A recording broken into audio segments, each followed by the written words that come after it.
আমাদের উম্মতের মুহাম্মদ সাল্লাল্লাহু আলাইহি ওয়াসাল্লামের কাছে কোরআন আসার পরে কিয়ামত পর্যন্ত যত ঘটনা ঘটবে, এই পুরো ঘটনার ইতিহাসের প্রথম শহীদ হচ্ছেন এই সুমাইয়া রাদিয়াল্লাহু আনহা। সুমাইয়া রাদিয়াল্লাহু আনহা একজন দাসী, দাস প্রথা ছিল তখন না, দাসী।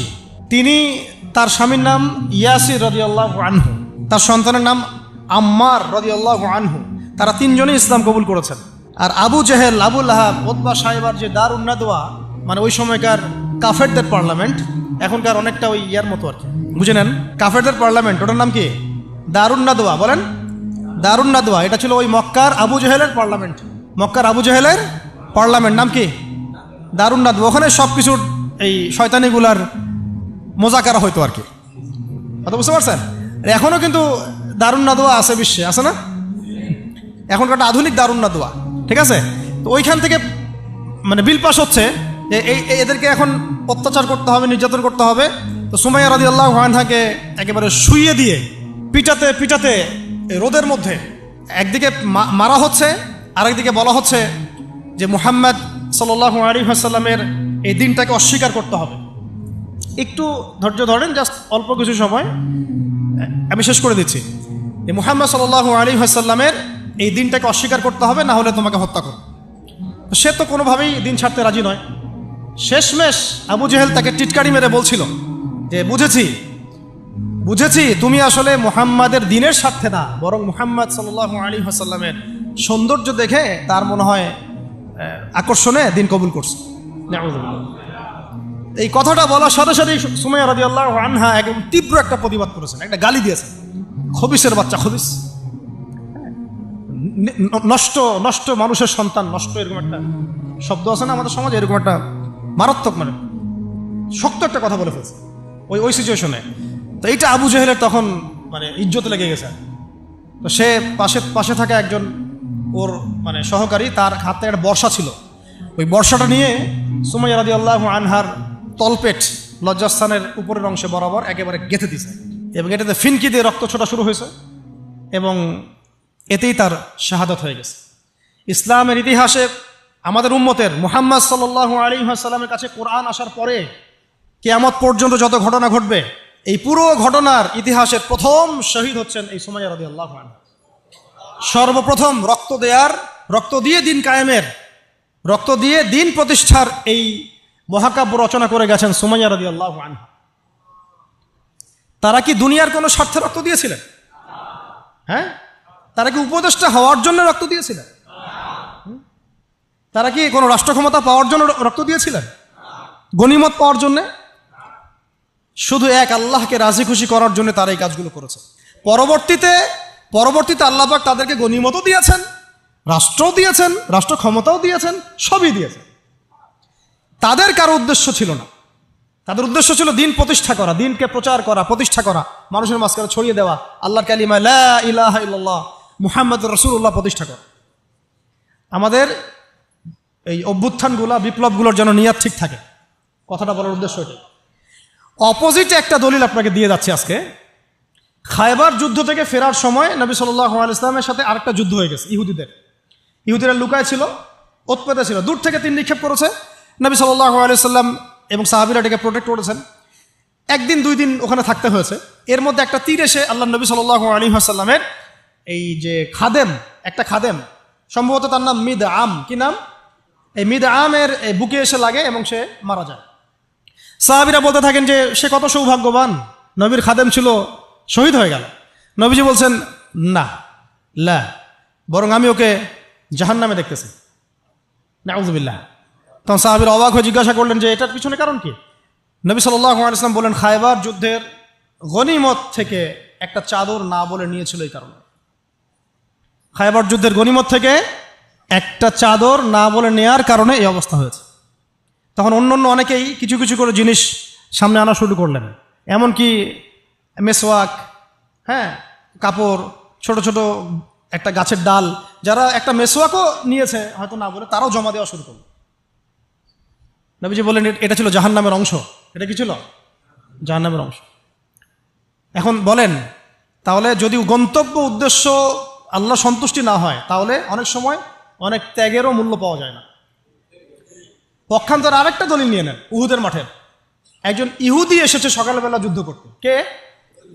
ইহুদিদের কিছু মানুষ তো ইসলাম কবুল করেছিল, কিছু কিছু অল্প। এসে উহুদের মাঠে দাঁড়িয়ে বলছে যে আমাকে আগে কি করতে হবে, আমাকে কি আগে ইসলাম কবুল করতে হবে না আগে যুদ্ধ করবো? সাহাবীরা বললেন আগে ইসলাম কবুল করতে হবে, তারপরে যুদ্ধ করতে হবে। তো সে আগে কালিমা শাহাদা সাক্ষ্য দিল, তারপরে যুদ্ধ করতে গেল এবং সেখানে সে শহীদ হয়। নবীজি দেখে বলছেন, লাশ দেখে পড়ে, যুদ্ধের পরে, এই ব্যক্তি এখানে কি করছে? তখন সাহাবীরা বললেন যে উনি সকালবেলা ইসলাম কবুল করেছেন, যুদ্ধ করে শহীদ হয়েছে। নবী সাল্লাল্লাহু আলাইহি ওয়াসাল্লাম এবার বললেন যে আমিলা কলিল ওয়া উজরা কাসীর, এই ব্যক্তি তো অল্প আমল করেছে, এক ওয়াক্ত নামাজও পড়ে নাই, কিন্তু বিশাল পুরস্কার পেয়ে গেল। সুবহানাল্লাহ। কিসের বদৌলতে? ওই যে আদর্শ আর ইন্টেনশনটা চেঞ্জ ছিল, তারা আল্লাহর দিনকে প্রতিষ্ঠার জন্য লড়াই করেছেন, কিন্তু সেই ব্যক্তি মিদআম, সে কিন্তু এই জন্য করেন। বুঝতে পারছি? এরকম অসংখ্য ঘটনা আছে। যেমন ইয়াসির রাদিয়াল্লাহু আনহু, এই সুমাইয়া রাদিয়াল্লাহু আনহুর স্বামী, তাকেও একইভাবে হত্যা করা হয়েছে। তিনিও মহাকাব্য রচনা করেছেন। যদি আমরা দেখি বেলাল রাদিয়াল্লাহু আনহুর কথা, তাকে কিভাবে পিটানো হয়েছে আপনারা সবাই কম বেশি জানেন। আরবের জাস্ট গরমে যদি একটা ওমরা করেন তাহলেই বুঝতে পারবেন যে গরমটা কেমন হতে পারে। কয়েকদিন আমাদেরকে রাস্তায় নামাজ পড়তে হয়েছে, এত ভিড় ছিল, ওখানে সেজদা দেওয়ার মতো কোনো পরিবেশ থাকে না, এত এত মানে গরম। ওখানে দাঁড়িয়ে থাকলে আপনার পায়ে মনে ফোসকা পড়ে যাবে। ওখানে একটা মানুষকে সারাদিন শুইয়ে রাখা হলে উত্তপ্ত বালুর মধ্যে, উপরে যদি পাথর চাপা দেওয়া হয়, আর সে তখনও বলতে থাকছে আহাদুন আহাদ, আল্লাহ এক, আল্লাহ এক, তাহলে তার ইমানের জজবা চিন্তা করে। এই জীবন মহাকাব্য রচনা করেছে। এই জন্য বেলাল রাদিয়াল্লাহু আনহু সেই ব্যক্তি যিনি মক্কা বিজয়ের পরে কাবা ঘরের ছাদে উঠে আজান দিয়েছেন। সুবহানাল্লাহ। চিন্তা করা যায়? তিনি সেই ব্যক্তি যার কথা নবী সাল্লাল্লাহু আলাইহি ওয়াসাল্লাম যখন আলোচনা করতেন তখন বলতেন যে বেলাল, যখনই আল্লাহ আমাকে জান্নাত দেখান তখন তোমার পায়ের আওয়াজ আমি আগে আগে শুনতে পারি। তুমি কি এমন আমল করো? তিনি বলছেন আমি তো এক্সট্রা এমন কোনো আমল করি না, তবে যখনই আমার ওযু ছুটে যায় তখন আমি আবার ওযু করি এবং সেই ওযু দিয়ে আমি 2 রাকাত নামাজ পড়ি, তাহিয়াতুল ওযু। এটা আমরা আমল করার চেষ্টা করবো। আল্লাহ পাক আমাকে তৌফিক দান করেন, আপনাদেরকে তৌফিক দান করেন। উহুদ যুদ্ধ চলছে, শুরু হবে যুদ্ধ, সবাই শুনছে। ঠিক সেই সময় একজন সাহাবী হানজালা রাদিয়াল্লাহু আনহু সদ্য বিয়ে করেছেন, বাসর করেছেন গত রাতে, ফরজ গোসল করার সময় পান নাই, যুদ্ধের ডাক এসেছে, চলে গেছেন এবং যুদ্ধ করতে করতে তিনি শহীদ হয়েছেন। যুদ্ধের পরে তার লাশটাকে দেখা গেল যে সেই লাশটা মাটি থেকে শূন্যে ভেসে আছে এবং লাশ থেকে পানি ঝরে পড়তেছে। নবীজি বললেন যে সাল্লাল্লাহু আলাইহি ওয়াসাল্লাম যে ফেরেশতারা তাকে গোসল দিচ্ছে। সুবহানাল্লাহ। এটাও মহাকাব্য, এগুলো মহাকাব্য, রচনা করে যাওয়া মহাকাব্য। তো হানজালা রাদিয়াল্লাহু আনহুর এই ঘটনাটা আপনারা পড়বেন। এরপরে অনেক আছে, আমি বলতে থাকলে অনেক সময় চলে যাবে। হামজা রাদিয়াল্লাহু আনহু নাম শুনেছেন? হামজা রাদিয়াল্লাহু আনহু উহুদের দিনে এমনভাবে যুদ্ধ করছিলেন যে তাকে যে হত্যা করেছে সেও বলেছে যে সে এমনভাবে যুদ্ধ করছিল যে মনে হচ্ছিল সে একজন উড়ন্ত বাজ পাখি। সামন থেকে আমি তাকে আঘাত করার কোনো সুযোগ পাই নাই, পিছন থেকে পাথরের পিছন থেকে তাকে আমি দূর থেকে একটা বর্ষা নিক্ষেপ করেছিলাম, এই বর্ষা গিয়ে তার নাভির নিচে গিয়ে লাগে, পিছন দিয়ে বের হয়ে যায়। কিন্তু এই অবস্থাতেও তিনি তরোয়াল নিয়ে আমার দিকে তেড়ে আসতেছিলেন আমাকে মারার জন্য, কিন্তু তিনি পেরে ওঠেন নাই, পড়ে গেছে। তারপরে তার লাশকে চিরে ফেলা হয় এবং কলিজাটা বের করে দাঁত দিয়ে কামড়ে খাওয়ার চেষ্টা করা হয়েছে। হামজা রাদিয়াল্লাহু আনহু ছিলেন বদর যুদ্ধের সবচেয়ে শ্রেষ্ঠ সাহাবী, বীর সাহাবী, যার হাতে অনেক কাফের মারা গেছে। এই জন্যে উতবা, শাইবা এদের এক পরিবারের পক্ষ থেকে একটা আক্রোশ ছিল যে যুদ্ধে জিতি আর না জিতে হামজাকে মারতে হবে। এই জন্য ওয়াহশী নামক একজন ব্যক্তিকে তারা হায়ার করেছিল। পরবর্তীতে সেই ওয়াহশী তিনিও ইসলাম কবুল করেছেন, আলহামদুলিল্লাহ। তাকে অনেকে হামজার কাতেল বলতো। পরে মুসাইলামা কাযযাবের হত্যা আল্লাহ পাক এই ওয়াহশীর হাতে করেছেন। সুবহানাল্লাহ, আল্লাহ পাক তাকদীর ঘুরিয়ে দিয়েছিলেন। হামজা রাদিয়াল্লাহু আনহুর এই আত্মত্যাগটা কিন্তু ইতিহাস হয়ে আছে, মহাকাব্য হয়ে আছে না? এমন এত মহব্বত নবী সাল্লাল্লাহু আলাইহি ওয়াসাল্লাম তাকে করতেন, এত মহব্বত করতেন যে ওয়াহশী যখন ইসলাম কবুল করতে আসছেন জিজ্ঞাসা করছেন যে তুমি কিভাবে, কাইফা কতালতাল হামজা, হামজাকে কিভাবে হত্যা করেছিলেন? তিনি ব্যাখ্যা করলেন এইভাবে হত্যা করেছে। তখন নবীজি বললেন যে যদি তুমি আমার থেকে তোমার চেহারাটাকে দূরে রাখতে পারো তাহলে সেটাই করো। মানে তার হাতে ইসলামের বায়াত নিয়েছেন, ইসলাম কবুল করলেন, তারপরে নবীজি বললেন যদি তুমি তোমার চেহারাটাকে আমার থেকে দূরে রাখতে পারো দূরে রেখো। আর আমরা তো এই বিগত 20-30 বছরের মানে অগণিত জুলুমকে জাতীয় ক্ষমা ঘোষণা করতে চাচ্ছি। সুবহানাল্লাহ। হ্যাঁ, ভাবখানা এমন যে আমি মক্কা বিজয় করছি। আপনারা কি মক্কা বিজয় করছেন যে সবাইকে গণমাফ করতে যাচ্ছেন? আবু সাইদের কেসাস কবে হবে? আবু সাইদের কেসাস কবে হবে এটা দেখার অপেক্ষায় আছি আমরা। মুগ্ধদের কেসাসটা কবে হয় সেটা দেখার অপেক্ষায় আছি আমরা। তাদের সময় মাঠে যারা ছিল, যারা নির্দেশ দিয়েছে, যারা পিছনে ছিল, যারা পর্দার আড়ালে ছিল, তাদের কি হয় পরিণতি শেষ পর্যন্ত এটা আমরা দেখার অপেক্ষায় আছি। তবে আমাদের আশঙ্কা যে আপনারা আইনের ফাঁকফোকর দিয়ে এদেরকে অনেককেই বের করে দিবেন। এটা আমাদের মানে এটা আশঙ্কার জায়গা। এই অবস্থা যদি হয় তাহলে শহীদদের সাথে গাদ্দারি হয়ে যাবে। এত বেশি ভালো হইতে হয় না সবসময়, এত বেশি না। জালেমকে তার শাস্তি দিতে হবেই। আইনের একদম সুশাসন নিশ্চিত করতে হবে, না হলে দেখবেন এরা যদি পার পেয়ে যায়, এরা অন্য সুরতে এসে আবার জুলুম করবে না, কোনো গ্যারান্টি নেই, কোনো গ্যারান্টি নেই। আপনাদেরকে একটা কথা বলে রাখি, বদর যুদ্ধের সময় 70 জন বন্দী হয়েছিল, মনে আছে? এই বন্দীদের ব্যাপারে কি করা হবে, এই বন্দীদের ব্যাপারে কি করা হবে মাশওয়ারা হচ্ছে। অনেকের অনেক মত। এখানে ওমর ইবনুল খাত্তাবের একটা মত ছিল, নাম তো শুনেছেন। ওমর রাদিয়াল্লাহু আনহুর মত হচ্ছে, ইয়া রাসূলুল্লাহ, সবগুলাকে হত্যা করতে হবে। কেন? আল্লাহ পাক বলেছেন নূহ আলাইহিস সালামের কণ্ঠে, রব্বি লা তাযার আলাল আরদি মিনাল কাফিরিনা দাইয়ারা ইন্নাকা ইন তাযারহুম ইউদিল্লু ইবাদাক ওয়া লা ইয়ালিদু ইল্লা ফাজিরুন কাফার। আল্লাহ, তুমি এই জমিনের মধ্যে, নূহ আলাইহিস সালাম এই দোয়াটা করেছিলেন, আল্লাহ তুমি এই জমিনের মধ্যে একটা কাফেরকে অবশিষ্ট রেখো না। এটা ওই সময়কার কথা বলছে, যখন মহাপ্লাবন আসবে তার আগের কথা। তিনি 950 বছর দাওয়াত দিয়েছিলেন। দাওয়াত দিয়ে যখন এই অবস্থা, 40 জন মানুষ ইসলাম কবুল করছে আর কি, তখন তিনি এই দোয়াটা করতে বাধ্য হয়েছিলেন এবং আল্লাহ পাক সেই দোয়া কবুলও করেছিলেন, সবাইকে সমূলে ধ্বংস করেছিলেন। তো ওমর রাদিয়াল্লাহু আনহু বলছেন, ইয়া রাসূলুল্লাহ, বদরের এই বন্দীদের ব্যাপারে আমার মাশওয়ারা হচ্ছে এইটা, মুক্তিপণের দরকার নাই। হ্যাঁ, ওদেরকে অন্য কোনো দিকে ফোকাস করার দরকার নাই, এদের সবগুলোকে গর্দান নামায় দেন, শেষ, খালাস। এরা যদি থাকে পরে আপনার বিরুদ্ধে আবার ষড়যন্ত্র করবে। তো শেষমেশ তার রায়টা কিন্তু কবুল করা হয় নাই, বরং রক্তপণ এবং মুক্তিপণ নেওয়া হয়েছে এবং আরো অনেক পদ্ধতি অবলম্বন করা হয়েছে। কিন্তু সূরা আনফালে আল্লাহ রাব্বুল আলামিন ওমর রাদিয়াল্লাহু আনহুর এই মতটার প্রশংসা করেছে, পড়ে দেখেন আপনারা। তাই খুব বেশি ভালো হইতে চান না আপনারা, এত বেশি ভালো হওয়ার দরকার। হ্যাঁ, মামা চাচা খালু ধরে ধরে এভাবে পার করে দিয়েন না। ও পার পেয়ে গেলে পরের বার আপনাকে পার করবে না। আপনারা ভুল করতেছেন। যাদের হাতে এরকম 100-200 ক্রস ফায়ারের রক্ত লেগে আছে, এদেরকে যদি আপনি মাফ করে দেন, তাহলে আপনার চেয়ে বড় আহাম্মক বোকা আর পৃথিবীতে কেউ নাই। কি বলেন এগুলো কথা? ইসলামের বিধান হচ্ছে একজন মানুষকে যদি কেউ হত্যা করে অন্যায়ভাবে, তাকেও শাস্তির আওতায় এনে মৃত্যুদণ্ড কার্যকর করতে হবে। আর যাদের হাতে এরকম 10টা 20টা 30টা করে ক্রস ফায়ারের রক্ত লেগে আছে, আপনি ওদেরকে মাফ করে দিবেন? এত বেশি ভালো হইতে ইসলাম শিখায়নি তো আমাদের। এগুলো তো ভালো না, এগুলো বোকামি। এগুলো কি? এগুলো তো ভালো না, এগুলো হচ্ছে কি বোকামি। ইসলাম শিখায় আমাদেরকে ডিপ্লোম্যাটিক হতে, ম্যাচিউরড হতে। সুবহানাল্লাহ। আমি এগুলো দেখে খুব আসলে হতাশ, তাই একটু আক্রোশের কথা বলে ফেললাম, কিছু মনে করবেন না। মানে আমি বুঝি না, আমরা এই সাইকোলজির সাথে যাই না।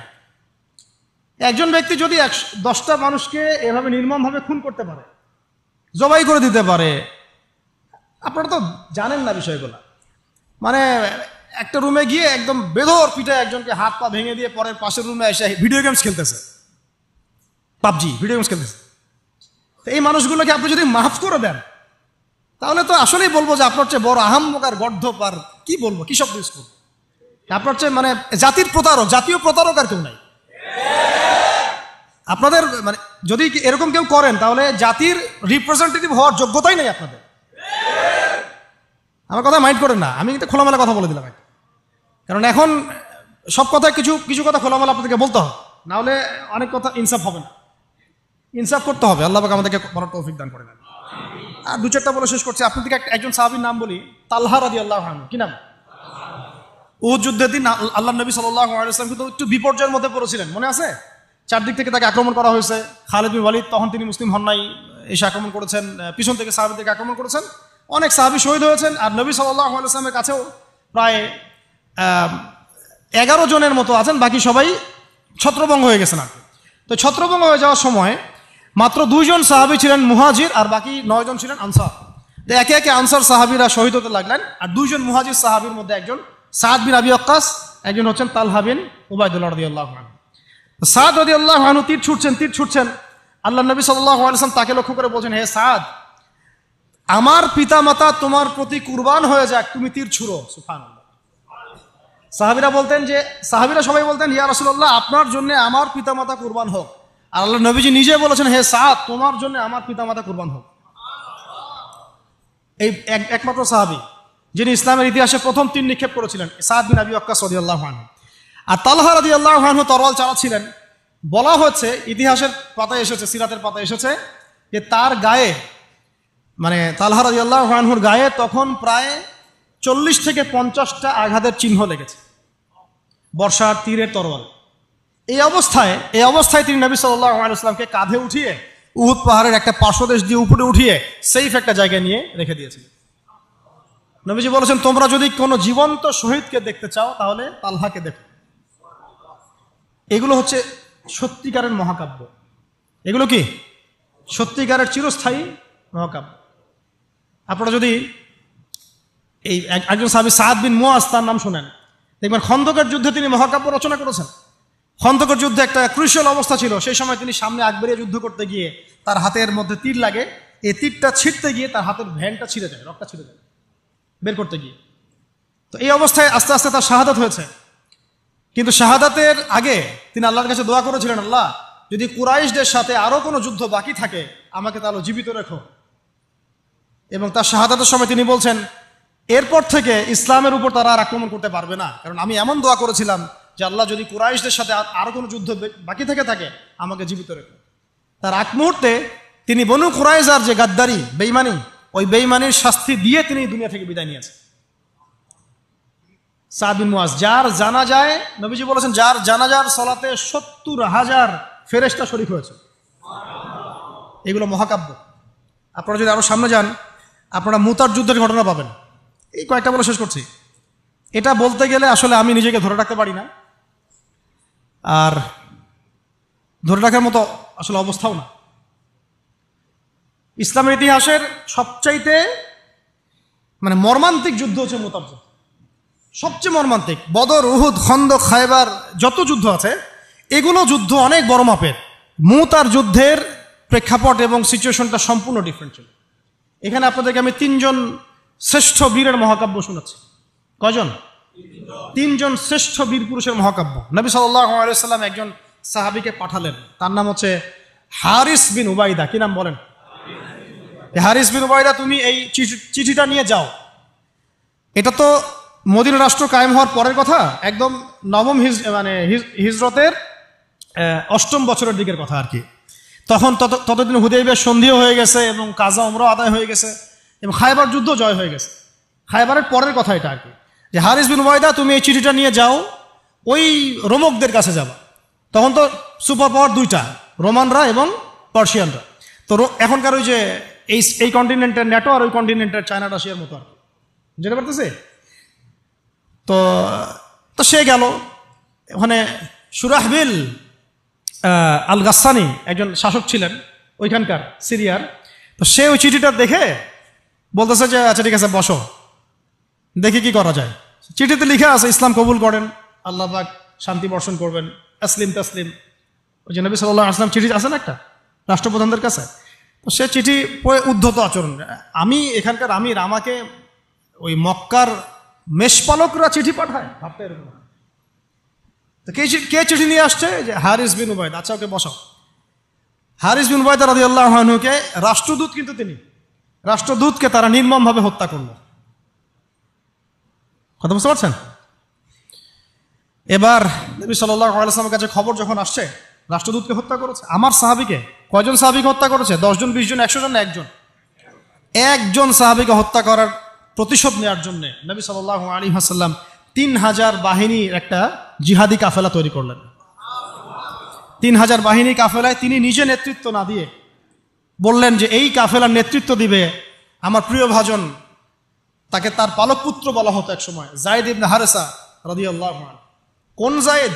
তায়েফের সফরের সঙ্গী, তায়েফের সফরের একজন সাহাবী তার সাথে ছিলেন, তার নাম যায়েদ ইবনে হারেসা। যখন তায়েফবাসী নবীজিকে মারছিলেন, যায়েদ ইবনে হারেসা রাদিয়াল্লাহু আনহু তার বুক দিয়ে নবীকে জড়ায় ধরেছিলেন যে আমার গায়ে আঘাত লাগুক, তার গায়ে না লাগুক। এই সাহাবী যায়েদ ইবনে হারেসা রাদিয়াল্লাহু আনহু।